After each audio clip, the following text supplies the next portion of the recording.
Publik kembali dibuat kecewa dengan kinerja Kabinet Pemerintahan Jokowi dalam sepekan 2 Menteri Kabinet Indonesia Maju ditetapkan sebagai tersangka atas kasus korupsi. Kasus dugaan korupsi PT Duta Palma Group dengan tersangka Surya Darmadi dipastikan menjadi rekor korupsi terbesar di tanah air. Penetapan Menteri Sosial Juliari Batubara dan juga 4 orang yang lain sebagai tersangka kasus dugaan korupsi bansos COVID-19 tentu saja mengagetkan dan membuat geram kita semua. Bagaimana mungkin di tengah kondisi yang serba sulit, ada segelintir oknum pejabat yang mencari keuntungan di atas penderitaan orang banyak. Dari yang semula 78 triliun rupiah menjadi hampir 100 triliun rupiah. Tindak pidana korupsi kini telah menunjukkan jati diri. Tanpa alasan yang kuat, kini mereka yang terlibat bukan hanya pejabat. Oleh karena itu, mari kita lihat tanggapan masyarakat, terutama mahasiswa, tentang koruptor yang membuat semua kotor.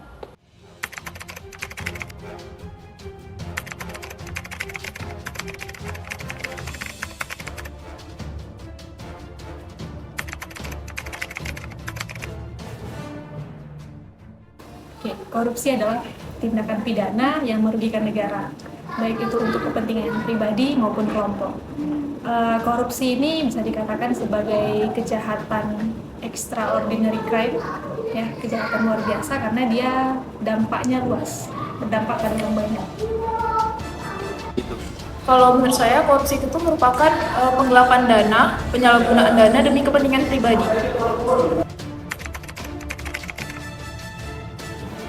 Dampak kepada generasi mendatang. Jadi korupsi ini berdampaknya tentu berkaitan dengan moral dan etika di generasi mendatang. Jadi dampak pada moral dan etika. Kalau korupsi itu kan identik dengan konotasi yang negatif. Tapi kalau untuk generasi muda, saya khawatir bahwa generasi muda ini tuh menormalisasikan korupsi dengan anggapan, oh, pemimpin saya saja melakukan korupsi, apalagi saya, orang-orang yang di bawahnya. Pasti ditindak tegas karena kembali lagi korupsi ini merupakan kejahatan extraordinary crime, maka sanksi yang diberikan juga harus tegas. Apabila saya memiliki wewenang, maka saya akan menyontoh negara sebelah seperti Jerman yang melakukan tindakan kepada koruptor yaitu berupa pengembalian dana dan hukuman penjara. Apabila itu tidak berhasil, maka saya akan menyontoh negara lain seperti Cina dan Korea Utara, yaitu melakukan hukuman mati kepada koruptornya.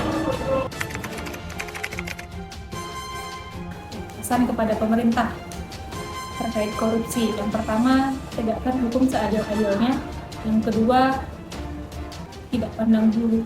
Ya, tegakkan hukum seadil-adilnya, tentu tidak pandang bulu ya. Hukum ini tidak tajam ke bawah tapi tumbuh ke atas. Hukum ini harus equal. Korupsi. Tolong amanah dalam menjalankan tugas. Ingat dulu Anda memohon kepada masyarakat untuk memperebutkan kursi jabatan. Pintar. Jadi gini, kita ibaratkan sayap burung.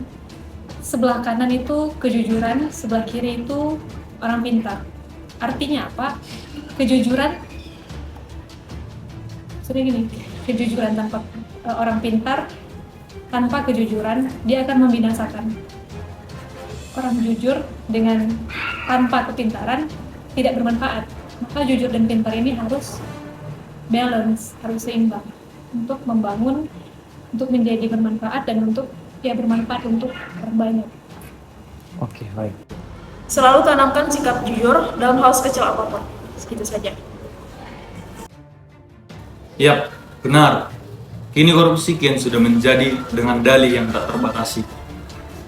Sudah seharusnya kita bergerak keluar dari lingkaran yang tak pernah berpihak. Mari, kalau bukan kita, siapa lagi? Kalau bukan sekarang, kapan lagi? Buka mata, buka hati, buka pikiran, salam ilmu pemerintahan.